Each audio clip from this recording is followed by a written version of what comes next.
Saber Comum, uma iniciativa conjunta de educação à distância e divulgação científica das instituições públicas de ensino superior e pesquisa do Rio de Janeiro. Os impactos das mudanças climáticas são sentidos por todo o globo. Contudo, as cidades são particularmente vulneráveis aos eventos. A falta de infraestrutura para conter variações climáticas bruscas as torna suscetíveis a desastres causados diretamente pelo clima e a concentração populacional faz com que a disseminação de doenças aconteça de forma mais rápida. Hoje, na aula 18 do nosso curso, a professora Andréa Santos, da Universidade Federal do Rio de Janeiro, vai falar sobre a relação das mudanças climáticas com as cidades. Mudanças climáticas. Na aula de hoje, mudanças climáticas e cidades. A aula de hoje eu vou estar abordando o tema mudanças climáticas baseado em 3 tópicos importantes. Um é a base científica das mudanças climáticas, que trata basicamente de todo o cenário, as projeções de como o clima do planeta vai mudar, né, nesse processo aí de aquecimento até o final do século. Um outro tópico importante é impactos, vulnerabilidade e adaptação, onde os relatórios, né, mais, digamos assim, recentes do painel intergovernamental de mudanças climáticas, conhecido com a sigla IPCC, que é um painel científico internacional. Ele trata das principais ameaças, danos, impactos da mudança do clima em todo o planeta e principalmente nas áreas onde são mais vulneráveis, principalmente países em desenvolvimento ou cidades que estão localizadas, por exemplo, na zona costeira, em áreas de risco. E o terceiro tópico trata da mitigação das mudanças climáticas, que basicamente faz referência à necessidade de reduzir as emissões dos gases, que são os gases causadores do aquecimento do planeta, conhecido como gases estufa, gases de efeito estufa.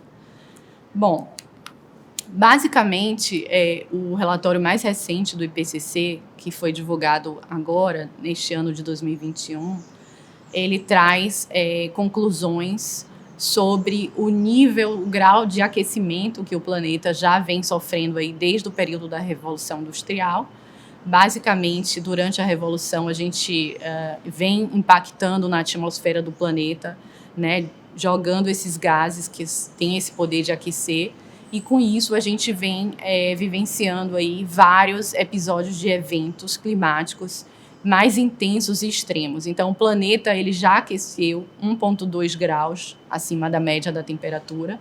E o preocupante é que a gente deve limitar o aquecimento do planeta abaixo de 2 graus. Então, nós já estamos em 1,2 e todo o desafio agora da comunidade científica, das políticas internacionais e os acordos, como, por exemplo, o Acordo de Paris no âmbito da Convenção Quadro das Nações Unidas sobre Mudança do Clima. Então, o próprio Acordo de Paris, ele limita que nós devemos limitar, né, o aquecimento médio da temperatura bem abaixo de 2 graus, de preferência em 1,5 graus. Então, nessa figura, eu mostro o IPCC, né, o último relatório do IPCC, onde traz de forma visual, né, um atlas interativo que eles divulgaram agora recentemente, mostrando como a temperatura do planeta vai mudando com diferentes cenários de aquecimento, né, variando de 1,5 graus até 4 graus de aquecimento. Basicamente, ocorreu uma discussão muito forte por conta da pandemia da Covid-19 e alguma especulação sobre se a gente estaria caminhando para reduzir emissões por conta do lockdown e se, além de estar reduzindo emissões de gases de efeito estufa, se a qualidade do ar também estaria melhorando em várias áreas do globo. De fato, nós observamos durante esse período de pandemia, né, de lockdown mais intenso, que a qualidade do ar melhorou em várias cidades do mundo. A gente tem imagens circulando na internet sobre esse cenário, né, de melhora, mas com relação às emissões de gases de efeito estufa, a gente segue a trajetória mais perigosa. Nós continuamos emitindo bastante as nossas atividades, principalmente baseada na queima de combustíveis fósseis, tanto para gerar energia quanto para transporte. Então, é muito cedo ainda a gente avaliar as implicações, né, nesse período aí de 2020, 2021 ainda, mas tudo indica que a gente segue aquecendo o planeta e a curva segue ascendente. Um grande risco é que, se nós atingirmos esses 2 graus de aquecimento, nós vamos vivenciar alguns pontos que são conhecidos na literatura como pontos de inflexão, do inglês tipping point. Basicamente, a gente vai, digamos, acelerar essas mudanças em alguns biomas, por exemplo, floresta amazônica, o degelo no Ártico, e com isso a gente acaba remodelando todo o planeta. Esses tipping points, ou pontos de inflexão, eles representam um risco gravíssimo, né, sem precedentes, para a questão das mudanças climáticas. A gente tem aí um efeito em cascata, por exemplo, se a gente derrete esse gelo que está lá no Ártico, né, numa velocidade, principalmente o solo congelado, conhecido como permafrost, a gente está liberando uma concentração muito alta de gases que estavam lá aprisionados nessas bolhas de gelo ao longo de séculos. Então, é muito preocupante, a comunidade científica está realmente atenta a essa questão dos tipping points, dos pontos de inflexão.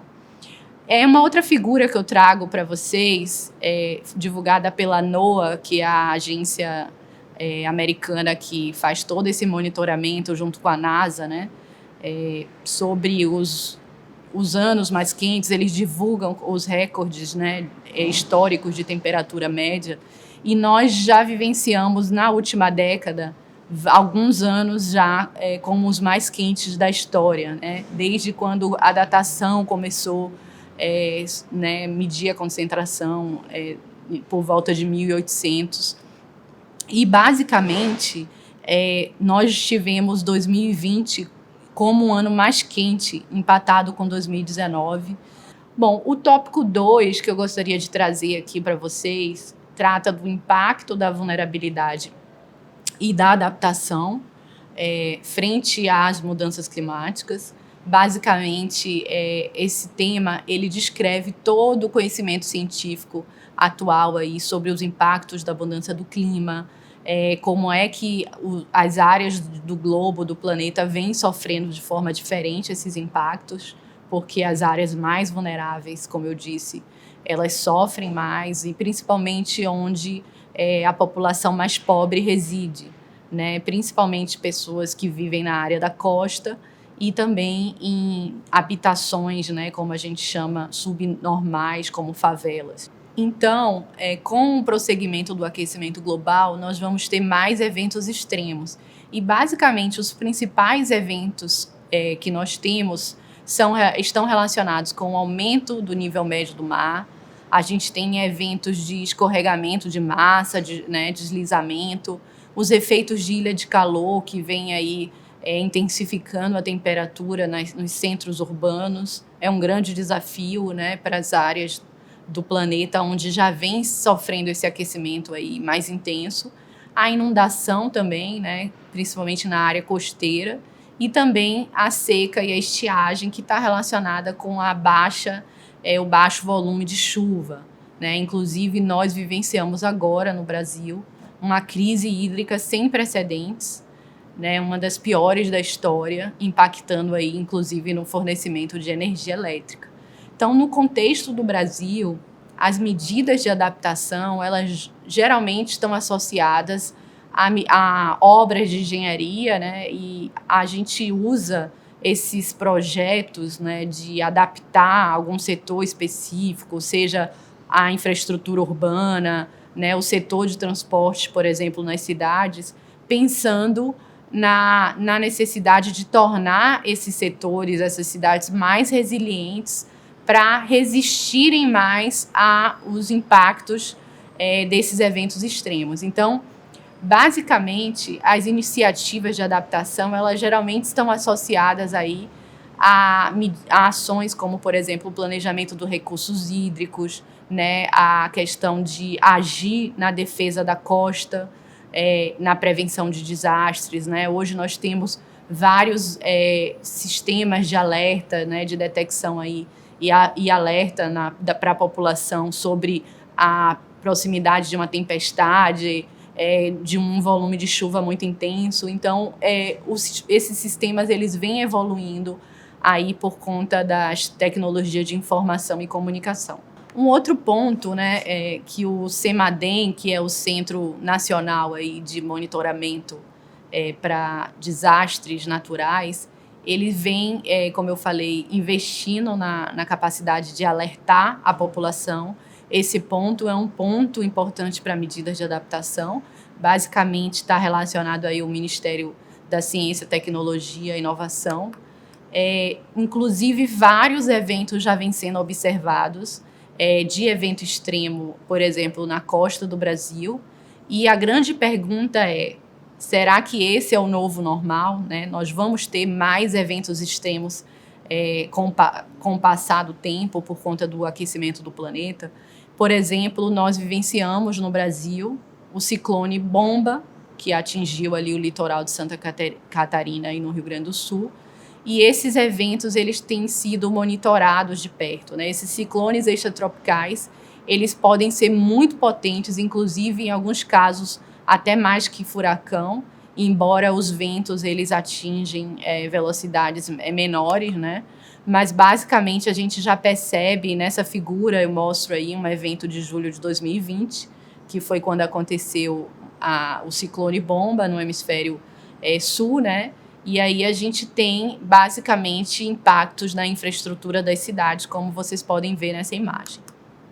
Essa outra foto, né, ela traz aí um evento que ocorreu em 2016, que foi muito semelhante com o ciclone Bomba, e basicamente coincidiu com um dos anos mais quentes do registro histórico. Então dá para dar uma ideia de quanto esses anos, né, mais quentes trazem uma série de eventos e consequências para toda a população. Então, a gente teve em 2020 o ciclone Bomba, esse evento de 2016 que está aí na imagem, foi um ano também atípico e a gente teve outros fenômenos parecidos. Então, há uma atenção especial ali para a zona costeira ali do sul do Brasil, né, por conta da ocorrência dessas tempestades.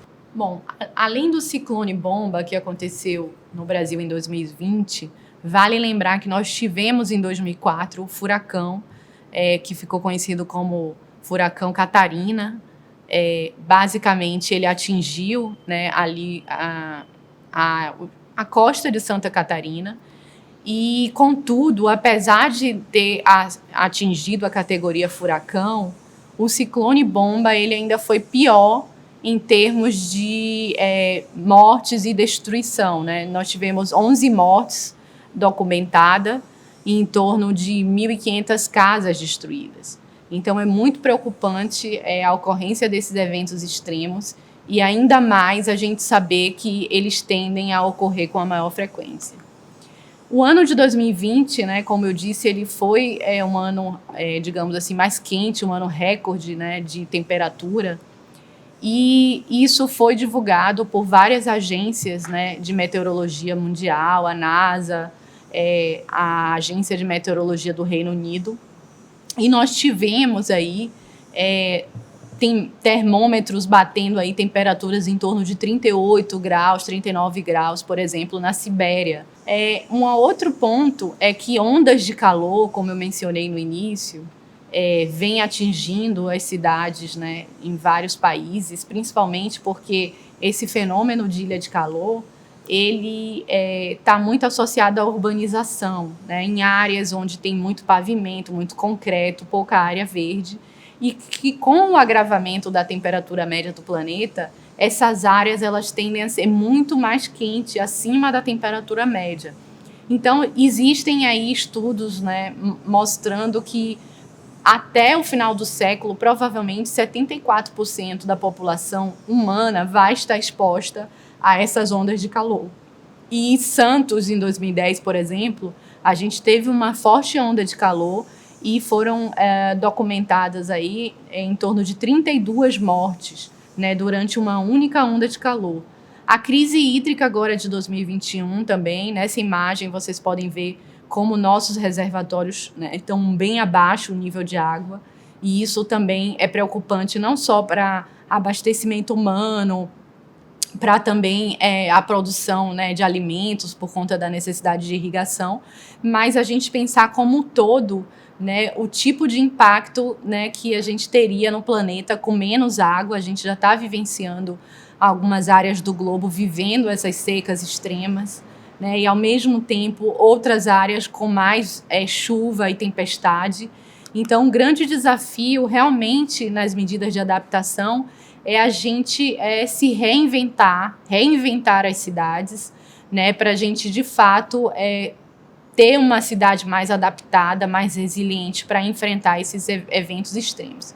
Então, um exemplo o que a gente vem discutindo é sobre a oportunidade de repensar as cidades investindo numa infraestrutura verde. Então, como medida de adaptação, a gente pode promover aí uma série de projetos, iniciativas que vão ajudar a não só reduzir as emissões dos gases de efeito estufa, mas também adaptar essas cidades, né? Então, tem aí uma grande aposta que a gente chama, né, na sigla Serviços Baseados em Ecossistema, SBN, que isso ajuda, de fato, a você preservar, né, fazer a inserção da natureza nas cidades, trazendo aí uma série de qualidade, bem-estar para a população, qualidade de vida, e também ajudando a resfriar, digamos assim, essas áreas. Um outro ponto, né, ligado à adaptação baseada tanto em natureza quanto em ecossistemas é que essa medida, né, de adaptação, geralmente, ela envolve uma estratégia holística de adaptação e, geralmente, tem custos menores do que grandes obras de engenharia. Então, a gente tem, por exemplo, alguns projetos ligados à recuperação de manguezais. A gente sabe a importância dos manguezais como uma barreira natural, por exemplo, para conter enchentes, né? E também outros exemplos a gente tendo a área protegida de lagos ajuda também a gente enfrentar melhor os períodos de seca. Fora isso, um exemplo importante que eu gostaria de trazer é a maior ocorrência que a gente tem observado de incêndios florestais nos últimos anos.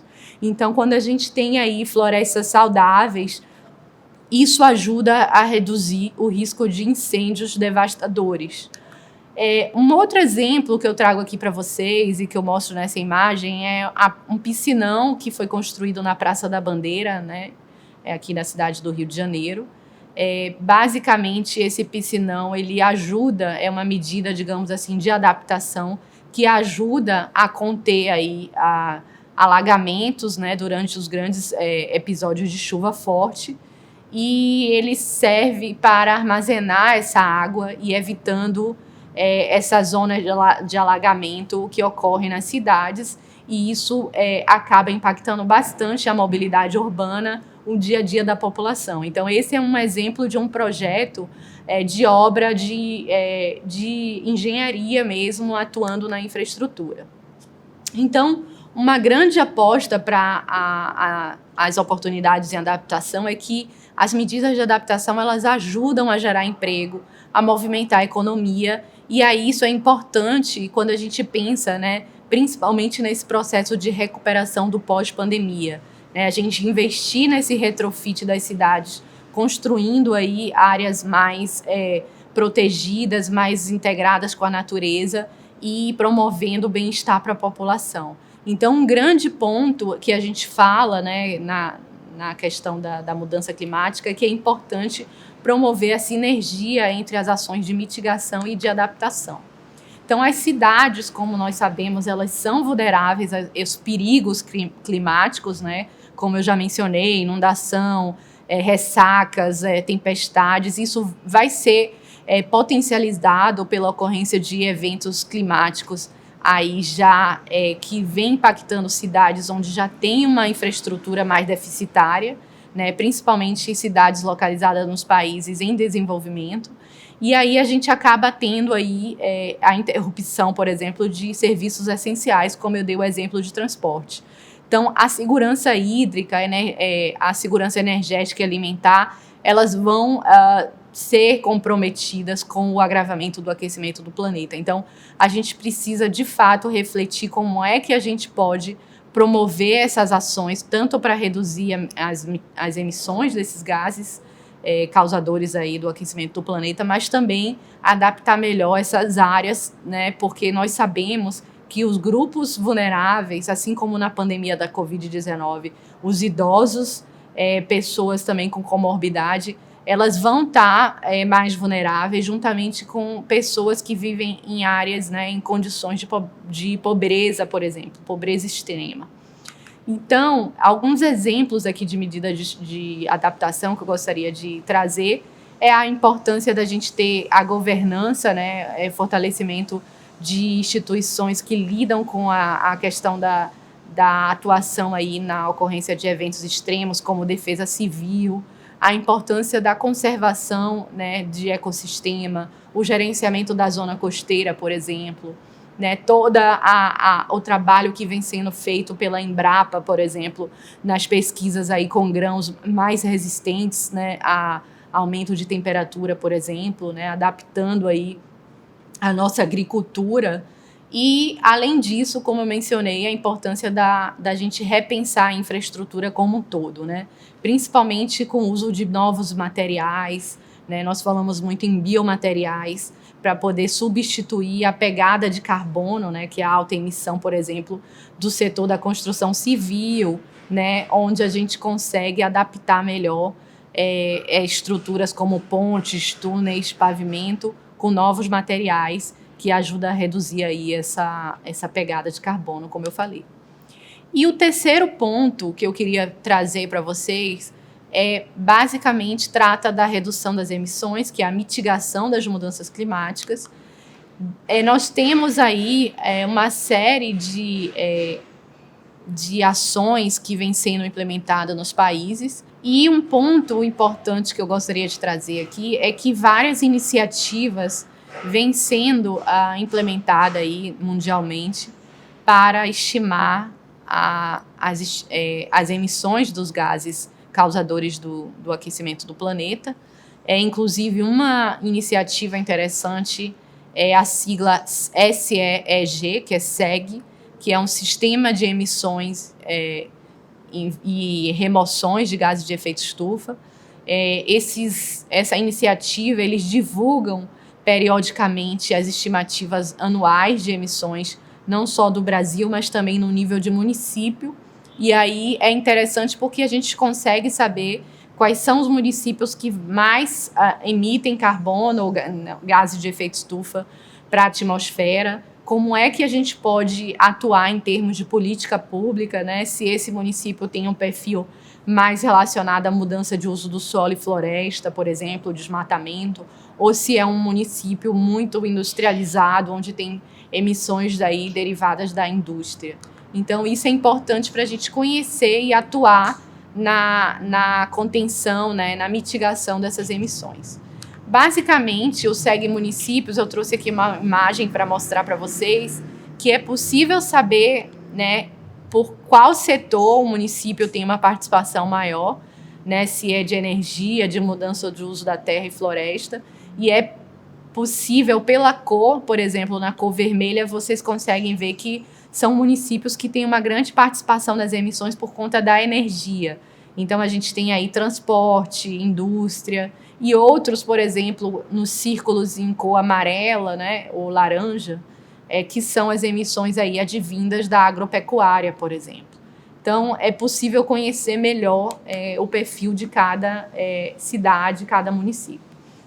E aí, um outro ponto importante que eu gostaria de trazer para a gente fechar a questão da mitigação das mudanças climáticas é que no âmbito do Acordo de Paris, que é o tratado internacional vigente, né, que tem toda digamos assim, a narrativa de promover uma transformação no mundo, onde os países eles apresentam as suas ações, as suas metas para reduzir as emissões de gases de efeito estufa e também atuar em adaptação das cidades, dos países.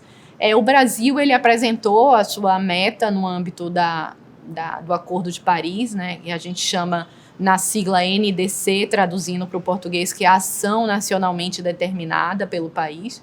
A gente tem na política de clima do Brasil uma meta de reduzir aí em torno de 43% até 2030.